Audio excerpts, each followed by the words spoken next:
Notre jeunesse aime le luxe. Elle est mal élevée. Elle se moque de l'autorité et n'a aucun respect pour les anciens. Ils répondent à leurs parents et bavardent au lieu de travailler. Socrate. C'est sûr que c'était mieux avant, pas vrai? Enfin, vous savez quoi, avant Socrate, j'imagine. Vous noterez que même aujourd'hui, ce genre de remarque n'a pas changé d'un pouce. Et c'est exactement ce à quoi je pense quand on me dit que la culture de masse tue l'art. La vérité, c'est que les personnes qui pensent cela sont juste nostalgiques d'une époque qui ne leur appartient plus, au profit d'une nouvelle qui ne leur appartient plus non plus. Car le monde est en constante évolution, et ça, certaines personnes ne peuvent le concevoir.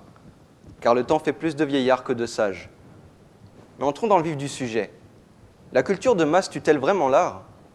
Personnellement, je pense que c'est le contraire. Elle ne la tue pas, elle la vivifie, elle la fortifie, elle la rend plus intéressante qu'avant. Et si on prenait l'exemple d'un domaine dans lequel ce serait quelque chose d'omniprésent dans notre société de consommation, de notre époque contemporaine. Disons la technologie. Elle est tout autour de nous, qu'on le veuille ou non. Alors je vous le demande, peut-on dire que l'art se meurt quand la technologie permet aux gens qui sont aux quatre coins du globe de pouvoir regarder depuis leur ordinateur un tableau du Louvre au gigapixel près? Peut-on dire que l'art se meurt quand David Eagleman invente une veste qui transforme le son extérieur en vibration, du fait qu'on peut entendre du Mozart, mais aussi la ressentir? Peut-on dire que l'art se meurt quand un casque VR peut propulser les gens en moins 36 avant Jésus-Christ, assistant ainsi à la construction du théâtre antique d'Orange? Peut-on finalement dire que l'art est immortel quand on peut, comme l'a fait l'artiste iranienne Moreshin Alayari, conserver dans une simple clé USB des œuvres détruites par l'État islamique que l'on peut reproduire grâce aux imprimantes 3D? Réfléchissez donc à cela. La culture de masse tue-t-elle l'art?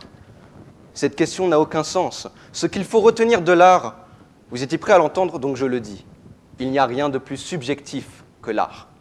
Comme quand Marcel Duchamp, l'homme considéré comme l'artiste le plus important du XXe siècle, dissimulé sous une fausse identité, se vit refuser en 1917 l'exposition d'un urinoir inversé.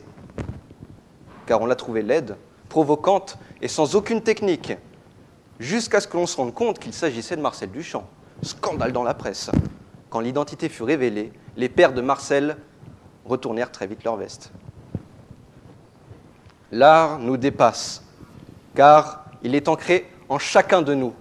Et c'est justement car il est ancré en chacun de nous que l'art a réussi à survivre pendant des siècles et des siècles, depuis les peintures et les gravures des grottes de Lascaux, en passant par la tragédie du théâtre antique, théorisée par Aristote, pour finir comme aujourd'hui par quelque chose de si dense et si indescriptible, comme une explosion de saveurs.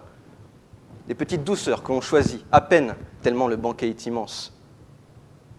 Un banquet qui n'est pas victime d'une culture de masse, mais qui est au contraire à l'image même de la diversité de toutes les cultures, de toutes les nations du monde. Et on ose dire à ce banquet, c'est trop. Qui sommes-nous pour juger de cela? Qui suis-je et qu'est-ce que l'art pour le petit occidental que je suis? La culture de masse tue-t-elle l'art? Alors, du lard ou du cochon? Mais revenons à cette définition de culture de masse, voulez-vous? Quel gros mot! Elle suppose que l'on consomme frénétiquement l'art au quotidien à tel point que le goût n'y est plus. Que comme disait Hannah Arendt, la société de masse ne veut pas la culture, mais les loisirs. Ce qui est vrai. Mais réjouissez-vous, car là est tout le principe. Le loisir. Comment osons-nous remettre en cause cet aspect de liberté individuelle tant convoité et durement gagné le siècle qui nous a précédés? Dois-je vous rappeler le sens, le but de la semaine de 40 heures, des congés payés, de la hausse des salaires grâce à l'avènement du Front populaire? Un aboutissement qui a permis de rendre aux gens l'accès à la culture et à l'art plus facile. C'est triste qu'aujourd'hui l'on soit réduit à dénigrer cela. Sachant qu'à l'heure où je vous parle, il est inconcevable qu'une personne ne puisse accéder à l'art du fait d'un quelconque handicap. Quelconque! Cela est un problème. Et nous, les problèmes, en carrière sociale, on les résout.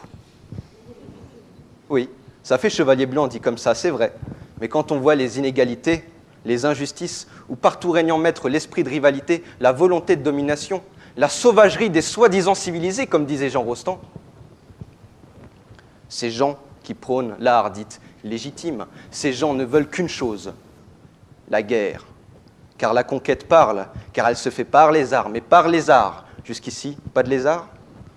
Quand on songe à tout ce que, et je cite encore Rostand, cet humaniste pour un cri d'indignation et d'espoir, la culture pourrait gagner à une pacification du monde qui libérait tant de puissance et d'énergie. Alors comment ne pas rêver d'une humanité sans frontières?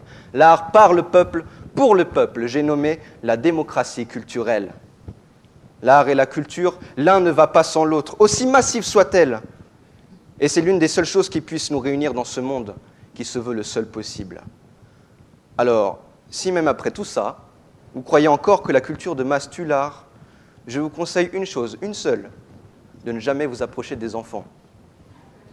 Qu'ils vous épargnent leurs pauvres dessins qu'ils s'acharnent à faire dans le simple but de le faire partager, car oui, la beauté de l'art, c'est aussi l'intention qu'il y a derrière. Allez leur dire à ces enfants qu'ils tuent l'art. La seule chose qui puisse tuer l'art, je vous le dis, ce sont justement les gens qui pensent qu'une telle chose est possible. Mon adversaire préférera peut-être lire du Bourdieu plutôt que du Harry Potter. Mes arguments ne seront cependant pas moins vrais. Car l'art est une chose, mais la passion envers une en est une autre. Et la passion, ça ne se discute pas. Et pour finir, je citerai Cicéron qui disait « Le plus fructueux de tous les arts, c'est l'art de bien vivre. Alors, vivez bien et vivez comme bon vous semble. »